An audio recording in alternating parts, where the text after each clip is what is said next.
On a, nous, de quoi nourrir tout le continent africain et peut-être même nourrir une partie du monde. Et pourtant, on a faim en Afrique de l'Ouest. Il y a des poches de famine. Il y a des récoltes qui pourrissent dans leur pays d'origine parce qu'on ne peut pas traverser les frontières. Parce que les camionneurs sont fatigués, malgré les règles de la CEDEAO, d'avoir 15 contrôles avant d'arriver au port de destination. Et des gens qui s'habillent en tenue militaire ou en tenue de policier qui ne le sont pas et qui vous font des barrages et qui vous font débarquer toute votre marchandise si vous ne leur donnez pas de l'argent. Alors si le camionneur quitte Bamako avec 300 000 francs pour payer l'argent de la corruption pour arriver au port, et à moitié chemin il a fini ses 300 000, ou il rebrousse chemin, ou il leur donne le camion, les nourrit et il s'en va. La CEDEAO a ce problème interne que les échanges agricoles ne peuvent pas fonctionner correctement. Donc, il y a des façons de faire qui font que nos pays, comme disent les anglophones, become a liability, deviennent un problème au lieu d'être un atout. Or, imaginez le Sénégal et le Mali qui coordonnent leur politique, Sénégal et Guinée-Conakry qui coordonnent leur politique. On fait des routes, au lieu que le Sénégal commence une nouvelle route nationale à Saint-Louis et aille dans un village tout à fait isolé du Sénégal, on va dire au Mali, si on arrive, quel est le meilleur point où on peut arriver pour que vous, votre route, vienne là-bas. Et le Sénégal, au lieu d'avoir fait 800 km de route, aura fait 2000 km de route parce qu'il y a 1200 km de prolongement au Mali. Mais ça, c'est des questions simples que nos dirigeants auraient pu régler pour qu'on n'a pas besoin de théorie, on n'a pas besoin de Nkrumah, on n'a pas besoin de Senghor pour comprendre que c'est des choses qu'on devait faire. Certains disent, vous voulez qu'on ait une fédération, nous, on est un État souverain. D'accord. Nous avons conquis notre indépendance. Certains disent par la lutte armée, d'autres disent par ceci ou cela. Mais les États-Unis d'Amérique, la fédération indienne, la fédération brésilienne, vous croyez que le président Barack Obama ose donner des instructions à l'État de Texas? Il ne peut pas. L'État de Texas est un État souverain à l'intérieur d'une fédération. Ils ont leur constitution. Ils ont accepté de mutualiser avec le reste de l'Amérique un certain nombre de domaines de compétences. Terminé. Obama n'ose pas toucher aux lois internes de l'État de Texas. Les Mormons dans l'Utah, ils ont leur système de gouvernance. New York est l'État libéral, Californie ultra-libéral. Des États conservateurs, des États qui n'ont rien à voir dans leur philosophie, vivent ensemble et gagnent ensemble au plan économique et constituent la Fédération des États-Unis d'Amérique. Donc quel est notre problème, nous, Africains? Le panafricanisme doit être clair sur une question. Le panafricanisme n'est pas une unité des États noirs. Un Cheikh Anta montrait que les Arabes, 3 Arabes sur 5 sont des Africains aujourd'hui. L'héritage du peuple arabe doit être réclamé par l'Afrique plus que tout autre continent. Donc de ce point de vue, l'unité arabo-africaine devrait être une réalité en Afrique. Les États-Unis d'Afrique devaient concerner tout le continent africain. Et nous ne voulons pas qu'une partie du continent africain se détache pour aller dans la Méditerranée, travailler avec les Européens. Vous avez vu l'UMP et tout ce qu'ils ont tenté ensemble, ça n'a rien donné. L'avenir des pays arabes, maghrébins, c'est l'Afrique. C'est leur profondeur africaine.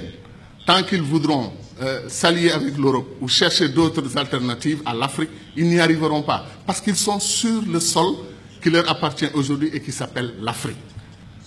Mais les contradictions, il y a un magma de contradictions. Ce qui se passe en République démocratique du Congo est un scandale permanent.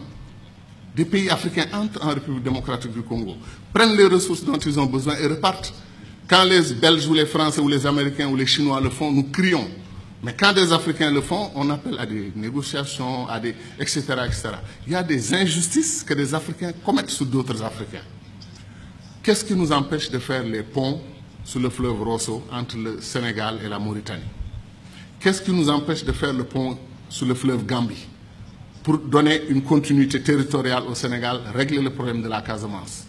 C'est pour dire que les doctrines d'intégration que nous avons choisies, après 50 ans, comme on est à... C'est le jour de l'anniversaire. On dit notre bonheur pour ce qui a été fait, mais disons aussi notre préoccupation pour ce qui n'a pas été fait. Nkrumah, depuis 1958, dit que le barrage de Dinga au Congo peut donner de l'électricité à toute l'Afrique, régler le problème de l'énergie. L'Afrique pourra même exporter de l'énergie. On n'a pas commencé 1 centimètre du barrage de Dinga. On nous dit que le barrage de Swapiti en Guinée peut donner de l'énergie à toute l'Afrique de l'Ouest. Où en est le projet? C'est-à-dire des choses simples qu'on pouvait faire et qu'on n'arrive pas encore à faire. Pour aller en Afrique centrale, moi, je fais 4 jours. 1 jour de voyage, 1 ou 2 jours pour régler les affaires que je veux faire là-bas. Après, c'est la bataille pour le retour. La dernière fois, je suis allé à Douala. Air Sénégal a annulé son vol. Je suis resté 6 heures à l'aéroport. Et après, on m'a dit que non, Air Sénégal n'a pas tout à fait annulé. Ils arrivent. On prend 2 avions et on dit qu'on a une compagnie aérienne. 2 avions, ou 2 avions et demi, parce qu'après, on a un petit dash qui tourne, les hélices, etc. Qu'est-ce qui nous empêche de mutualiser? Air Afrique a été une très belle expérience panafricaine. Depuis qu'on l'a perdu, il n'y a rien. Comme disait l'autre, on fait de la compétition ruineuse entre nous. Un pays africain accepte, refuse de prendre votre offre pour exploiter son pétrole, votre offre de 10%, il refuse. Vous traversez la frontière, un autre pays africain vous ouvre les bras, venez prendre. Pourquoi nous faisons des choses comme ça? Donc ce que nous disons, ce n'est pas de la théorie. Contrairement à le sentiment de certains amis dans la salle qui ont pensé que nous, on voulait faire un saut, un puissant saut vers le passé. Non, on veut faire un saut vers l'avenir. On veut accélérer l'histoire de ce continent parce qu'on peut le faire. Tout est à volonté d'hommes. C'est les hommes et les femmes qui décident. Et nos dirigeants doivent entendre notre voix. C'est pour cela que les panafricanistes doivent se lever. Ils doivent s'organiser politiquement. Il y a des Africains panafricanistes qui votent pour des dirigeants anti-panafricanistes, qui ne veulent pas l'unité de l'Afrique. Ça n'a pas de sens. Je pense que les panafricanistes doivent être debout et faire entendre leur voix. Et je termine en disant encore une fois que moi, je crois en l'Afrique, et je sais que ceux qui sont dans cette salle croient en l'Afrique. Ce qui me désole le plus, c'est que si on faisait un concours de ceux qui aiment l'Afrique, qui croient au potentiel de l'Afrique, il y a des chances que les Chinois, les Américains, les Brésiliens viennent avant nous autres Africains. Parce que ces gens connaissent. Ils savent ce qui se passe en Afrique. Ils savent que l'avenir du monde, Sarkozy, malgré la critique qu'il nous a faite ici, qui ne correspond pas du tout à l'histoire, qui est totalement fausse, que nous ne sommes pas assez entrés dans l'histoire, c'est nous qui avons créé l'histoire. C'est chez nous, en Égypte, que l'histoire a commencé. Et ça, j'y crois profondément. Pendant, comme disait Chahanteg, eux, l'Europe, ils étaient dans la barbarie. Mais Sarkozy, qu'est-ce qu'il a dit? L'avenir du monde se joue en Afrique. Il est important de nouer des alliances avec les Africains dès maintenant, bien qu'il ne l'ait pas fait côté immigration. Mais je veux dire que c'est ça. L'avenir du monde se joue chez nous. On semble être les derniers à en être conscients.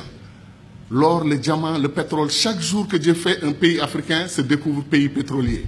Il y a des pays comme le Mozambique vers la Tanzanie, on découvre qu'ils ont des réserves d'or et des réserves de pétrole et de gaz supérieures aux réserves du Koweït. Vous vous rendez compte? L'Afrique est un don de Dieu. Est-ce que les Africains en sont conscients? C'est ça la question. Merci.